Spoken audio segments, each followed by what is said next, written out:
বাংলাদেশের ভাগ্য আকাশে উত্তর গগনে কালো মেঘ জমা হয়েছে, ঝড়ের পূর্বাভাস লক্ষ্য করছি। বাংলাদেশের প্রখ্যাত ইসলামী চিন্তাবিদ ও বাংলাদেশ জামায়াতে ইসলামীর সাবেক নায়েবে আমির মাওলানা দেলোয়ার হোসেন সাঈদীর মৃত্যু নিয়ে নতুন করে আলোচনা শুরু হয়েছে। তার মৃত্যুর পেছনে ভারতের গোয়েন্দা সংস্থা র এর ভূমিকা থাকার অভিযোগ উঠেছে। সাঈদীর জেল জীবনের সাথীরা এবং তার সেবকদের বর্ণনা অনুযায়ী ভারতের গোয়েন্দা সংস্থা র বাংলাদেশের সাবেক প্রধানমন্ত্রী শেখ হাসিনার কাছে একটি গোপন প্রতিবেদন দিয়েছিল, যেখানে সাঈদীকে দুনিয়া থেকে সরিয়ে দেওয়ার নির্দেশনা দেওয়া হয়েছিল। আমরা আজও জানি না আমাদের আল্লামার মৃত্যু কি স্বাভাবিক হয়েছে নাকি এটা পরিকল্পিত মেডিকেল কিলিং ছিল। দেলোয়ার হোসেন সাঈদীর মৃত্যু নিয়ে এবার মুখ খুলেছেন জনপ্রিয় ইসলামী আলোচক মাওলানা মিজানুর রহমান আজহারি। তিনি বলেন, সাঈদীর মৃত্যু স্বাভাবিক ছিল নাকি মেডিকেল কিলিং ছিল তা আমরা এখনো জানি না।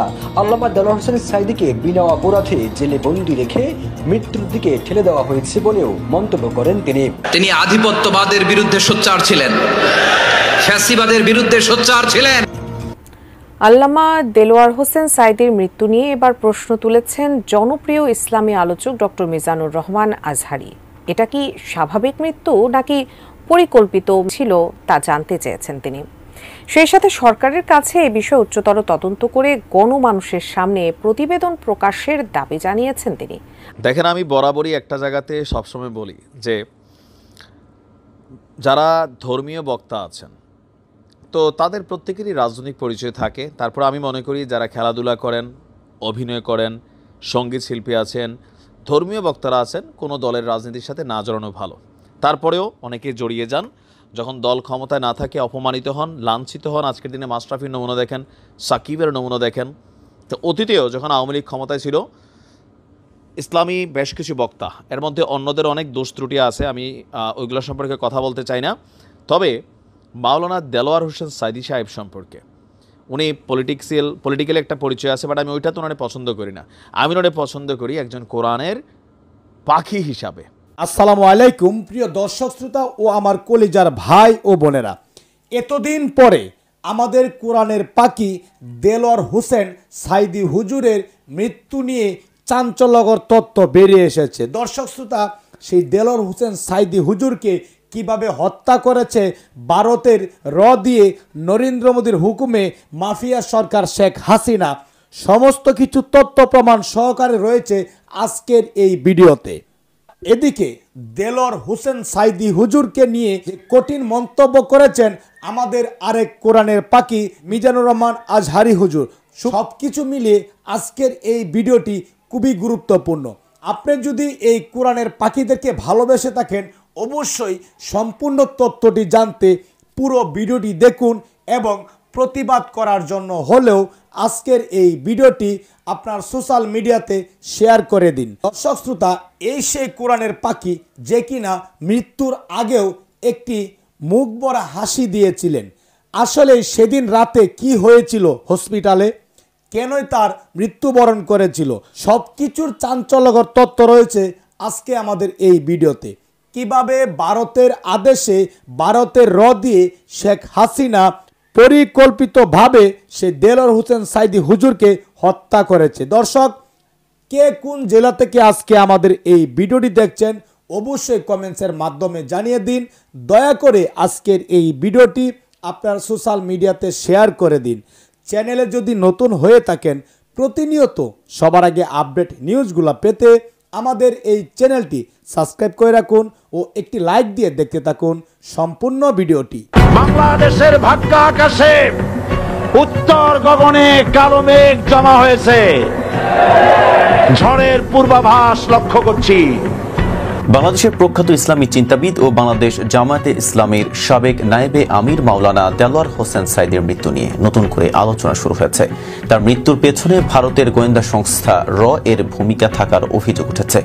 সাঈদীর জেল জীবনের সাথীরা এবং তার সেবকদের বর্ণনা অনুযায়ী ভারতের গোয়েন্দা সংস্থা র বাংলাদেশের সাবেক প্রধানমন্ত্রী শেখ হাসিনার কাছে একটি গোপন প্রতিবেদন দিয়েছিল, যেখানে সাঈদীকে দুনিয়া থেকে সরিয়ে দেওয়ার নির্দেশনা দেওয়া হয়েছিল। প্রতিবেদনে বলা হয়েছিল, সাইদির ব্যাপক জনসমর্থন এবং তার জনপ্রিয়তা শেখ হাসিনার সরকারের জন্য হুমকি স্বরূপ। কারাগারে থাকা অবস্থায় সাইদি তার সেলমেট এবং সেবকদের কাছে ভারতের গোয়েন্দা সংস্থা এর গোপন প্রতিবেদনের কথা উল্লেখ করেছিলেন। তিনি বলেছিলেন, আমার জনপ্রিয়তা দেখে ভারতও ভয় পেয়েছে। তারা শেখ হাসিনা সরকারকে নির্দেশ দিয়েছে আমাকে যে কোনো উপায়ে দুনিয়া থেকে সরিয়ে দিতে। সাইদি তখন বলেছিলেন, তার বিরুদ্ধে মানবতা বিরোধী মামলা এবং ফাঁসির রায় ভারতের চক্রান্তের একটা অংশ। উল্লেখ্য, 2023 সালের 13 আগস্ট দুপুরের দিকে দেলোয়ার হোসেন সাইদিকে কাশিমপুর কেন্দ্রীয় কারাগারের পার্ট 1 থেকে অনেকটা সুস্থ অবস্থায় গাজীপুরের তাজউদ্দিন মেডিকেল কলেজ হাসপাতালে পাঠিয়েছিল কারা কর্তৃপক্ষ। এর আগে কারাগারের ডাক্তার সহকারী সার্জন ডক্টর খালিদ মাহমুদ তার স্বাস্থ্য পরীক্ষা করে হাসপাতালে পাঠানোর পরামর্শ দিয়েছিলেন। কারা কর্তৃপক্ষের কথা মোতাবেক হাসপাতালে নেওয়ার পর তার স্বাস্থ্যের অবনতি হয়। পরে ডাক্তাররা তাকে ঢাকার বঙ্গবন্ধু শেখ মুজিব মেডিকেল বিশ্ববিদ্যালয়ে পাঠানোর কথা বললেই ওই রাতেই তাকে ঢাকায় পাঠানো হয়। শাহবাগে বঙ্গবন্ধু শেখ মুজিব মেডিকেল বিশ্ববিদ্যালয়ে নেওয়ার পর চিকিৎসাধীন অবস্থায় পরদিন রাতে ডাক্তার তাকে মৃত ঘোষণা করেন। তার মৃত্যুর খবর ছড়িয়ে পড়লে হাজার হাজার ভক্ত হাসপাতালের সামনে ভিড় জমান এবং সুস্থ সাইদিকে পরিকল্পিতভাবে ইমরান এজ সরকারের অনুসারী ডাক্তার ইনজেকশন পুশ করে মেরে ফেলেছে বলে অভিযোগ করতে থাকেন। এ সময় পরিস্থিতি নিয়ন্ত্রণে অতিরিক্ত পুলিশ মোতায়েন করা হয়েছিল। যদিও তার চিকিৎসায় নিয়োজিত প্রফেসর ডক্টর এস.এম. মোস্তফা জামান সাংবাদিকদের প্রশ্নের উত্তরে বলেছিলেন, সাইদি সাহেবের হার্ট অ্যাটাকে মৃত্যু হয়েছে। কিন্তু তার এই বক্তব্যকে কোনোভাবেই মেনে নিতে পারেননি সাইদি ভক্তরা। পরে ঢাকা ও তার গ্রামে একাধিক জানাজা নামাজের পর তাকে পারিবারিক কবরস্থানে দাফন করা হয়েছিল। যদিও এই ঘটনার 2 মাস পর 2023 সালের 1 অক্টোবর দেলোয়ার হোসেন সাইদির ছেলে মাসুদ সাইদি সাংবাদিকদের কাছে বলেছিলেন, কারাগার থেকে সুস্থ সাইদিকে এনেই পরিকল্পিতভাবে হত্যা করেছিল হাসিনা সরকার। সুযোগ দেয়নি, শুধু তাকে সুযোগই দেয়নি, বরং পরিকল্পিতভাবে তাকে তারা দুনিয়া থেকে বিদায় করে দিয়েছে।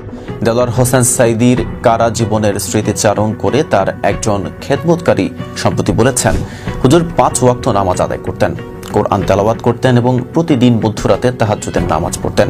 ফজরের নামাজের পরই তিনি ঘুমাতেন। কারাগারে তার উপর কঠোর নজরদারি ছিল। বাহিরের খাবার দেওয়া হতো না। তিনি কারাগারের সাধারণ খাবার এবং ক্যান্টিন থেকে কিনে খেতেন। ব্যক্তিগত আলাপে তিনি বলতেন, কোরআনের শিক্ষা ছড়িয়ে দিতে 55টি দেশে ইসলাম প্রচার করেছেন তিনি। কারাগারে বসেই তিনি নন্দিত জাতি নন্দিত গন্তব্য শিরোনামে 552 পৃষ্ঠার একটি বই লিখেছেন, যা বর্তমানে বাজারে পাওয়া যায়। দেলোয়ার হোসেন সাইদির মৃত্যু নিয়ে এখনো অনেক প্রশ্ন রয়ে গেছে। তার ভক্তরা এবং পরিবার ভারতের গোয়েন্দা সংস্থা এর ভূমিকা এবং শেখ হাসিনার সরকারের সম্ভাব্য জড়িত থাকার বিষয়ে তদন্তের দাবি জানিয়েছেন। উল্লেখ্য, দেলোয়ার হোসেন সাইদি ছিলেন বাংলাদেশের অন্যতম প্রখ্যাত আলেম ও ইসলামী ব্যক্তিত্ব। তার বক্তব্য ও লেখনী দেশ বিদেশে বিপুল সংখ্যক মানুষের হৃদয়ে স্থান করে নিয়েছিল।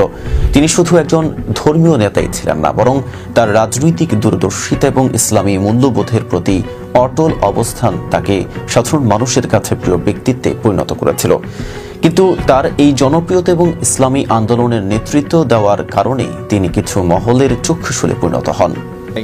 আসলে এমন কোনো মানুষ নাই, হয়তো পলিটিক্যাল পয়েন্ট অফ ভিউতে আমরা অনেকে ওনাকে মানে পলিটিক্যাল জাজমেন্টে ফালাই দেয়, বাট এর বাহিরে তার মধ্যে আল্লাহ যে এলেম দিয়েছিলেন, তার যে সৌর দিয়েছিলেন, এটা সবারই টাচ করছে। কিন্তু তারপরে না, জামাত শুনতে ভালো লাগে না, বিষয়টা অনেকের মধ্যে এরকম কাজ করছে। তো যাই হোক, আওয়ামী লীগ সরকারের সময় আপনার মাওলানা দেলোয়ার হোসেন সাইদি সাহেবের মৃত্যু হয়েছিল, তাই না? এটা আমরা দেখেছি। তো তার মৃত্যুর পরপর বেশ কিছু ভিডিও আমরা দেখছিলাম যে তিনি হাসতে হাসতে যাচ্ছিলেন, এরপরে খুব দ্রুতই হাসপাতালে মারা গেলেন। আবার যেই চিকিৎসক আছেন তার কিছু রহস্যময় অ্যাক্টিভিটিস, অনেক কিছু কিন্তু এই সময় আলোচনা এবং সমালোচনা, সত্যমিথ্যা আল্লাহ ভালো জানে। এখন তার মৃত্যুটা কি স্বাভাবিক ছিল নাকি মেডিকেল কিলিং ছিল, এ নিয়ে তখন যে প্রশ্নটা উঠেছিল, আজকে সেই বিষয়টাকে আবারও লাড়া দিছে মাওলানা মিজানুর রহমান আজহারি। তিনি বলছেন যে সাইদি সাহেবের মৃত্যুটা আসলে কি হয়েছিল এটা সম্পর্কে জাতি জানতে চায়। বিষয়টি তদন্ত করে জাতির সামনে প্রতিবেদন প্রকাশ করতে হবে। এখন যদি এমন হয় যে সাইদি হুজুরের দেহ আবার কবর থেকে তুলতে হয়, তাহলে বিষয়টা আবার কেমন জানি হয়ে যাবে। তো তারপরেও জনমনে নানান প্রশ্ন আছে যে ওনার মৃত্যুটা আসলে কিভাবে হয়েছিল। তো তিনি বলছেন যে রাজনৈতিক প্রতিহিংসার শিকার হয়েছিলেন সাইদি, তাই তার মৃত্যু পরিকল্পিত মেডিকেল কিলিংয়েও হতে পারে। এই ধারণা আমরা করতেই পারি যে সময়টা আমরা কাটাচ্ছি এত সুন্দর সময় বাংলাদেশ আর পাবে না। আর বলা হচ্ছে যে বর্তমানে অন্তর্বর্তী সরকারের কাছে দাবি জানাই সাইদি সাহেবের মৃত্যু স্বাভাবিক নাকি হত্যাকাণ্ড তার তদন্ত কমিটি করে এর রিপোর্ট গণমানুষের কাছে জানাতে হবে। গতকালকে আপনার চট্টগ্রামের প্যারেড ময়দানে এখানে অনেক আলোচনা হয়েছে, তো সেই আলোচনা থেকে আমরা দেখেছি যে এখানে অনেক বক্তব্য আসছে। তার উপরে সেখানে আবার জামাতের অনেক নেতারা ছিলেন। আবার আজারি হুজুরে বলা হয়ে থাকে তিনি জামাতের প্রোডাক্ট, আওয়ামী লীগও বলছে, বিএনপিও বলে। আবার ওনার মাঝামাঝি কিছু বক্তব্য জামাতকে সাপোর্ট করে, বিএনপিকে কাউন্টার করে, এরকম ইস্যুতে মাঝখানে একটু সমালোচিত হয়েছেন। তো বাট মাওলানা দেলোয়ার হোসেন সাইদি সাহেবের ইস্যুটা আলাদা, আমি এটা মনে করি একজন বাংলাদেশের নাগরিক হিসাবে। কারণ সাইদি সাহেবের যেই রাজাকার উপাধি বা মুক্তিযুদ্ধের সময় তার বিতর্কিত ভূমিকা নিয়ে যতগুলো ডকুমেন্টারি দেখলাম আমরা, যে সাক্ষী দেখলাম, কোথাও না কোথাও কিন্তু এটা কিন্তু তৈরি করে ফেলছে মানুষের কাছে। অনেক কিছু এখানে ডকুমেন্টারি আসছে, ওই সাংবাদিক ইলিয়াসের করা প্রতিবেদন না, আমাদের মূলধারার গণমাধ্যম। তারপর হচ্ছে যে সাক্ষী ছিল হিন্দু যেই ব্যক্তি, তার গুম হয়ে যাওয়া, ভারতে চলে যাওয়া, তারপরে তার দেশ থেকে আসার পরে এমনকি তার নিজের মুখের বেশ কিছু স্বীকারোক্তি ভিডিও, এগুলা কিন্তু জনমনে একটা প্রশ্ন তৈরি করছে যে দেলুল্লাহ রাজাকার আর দেলোয়ার হোসেন সাইদি কি একই ব্যক্তি ছিলেন নাকি আলাদা ছিলেন। আর যেহেতু তিনি আওয়ামী লীগ সরকারের রোশানলে পড়ছিলেন, সুতরাং তার মৃত্যুটা যেভাবে হয়েছে, হাসি হাসি আসলেন, হুট করে মরে গেলেন, মেডিকেল ডাক্তারের কিছু অ্যাক্টিভিটিস, ওই সময় কিন্তু প্রশ্ন তুলছিল। এই প্রশ্নটার আসলেই সমাধান হওয়া দরকার। দিন শেষে মাওলানা দেলোয়ার হোসেন সাইদির বড় পরিচয়, তিনি জামাতের নেতা না, তিনি একজন কোরআনের পাখি ছিলেন। দেখেন, ব্যক্তি জীবনে অনেক দোষ ত্রুটি থাকতে পারে, ফোন আলাপ সবারই আছে ভাই, আপনারটা ভাইরাল হয় না আর কি। দোষ ত্রুটির ঊর্ধ্বে এই দেশ দুনিয়াতে কে আছে? বাট যেটা গুণ সেটাকে গুণ বলতেই হবে। তো আমরাও চাই ওনার মৃত্যু সম্পর্কে একটা ক্লারিফিকেশন হোক। খামাখা আওয়ামী লীগ সরকারের উপর দোষ রেখা লাভ আছে নাকি? অরিজিনালি তিনি স্বাভাবিক মৃত্যুবরণ করতে পারেন, কিন্তু ওই যে আমাদের মনে সন্দেহ আওয়ামী লীগ সরকারের সময় নিশ্চয় মাইরা লাইছে, এরকম প্রশ্ন অনেকেরই মনে হয়েছে। তো তদন্ত হয়ে গেলে এটা দুধ কা দুধ পানি কা পানি ক্লিয়ার হয়ে গেল।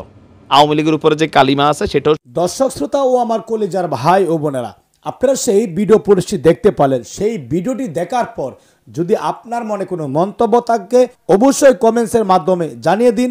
দয়া করে আজকের এই ভিডিওটি আপনারা সোশ্যাল মিডিয়াতে শেয়ার করে দিন।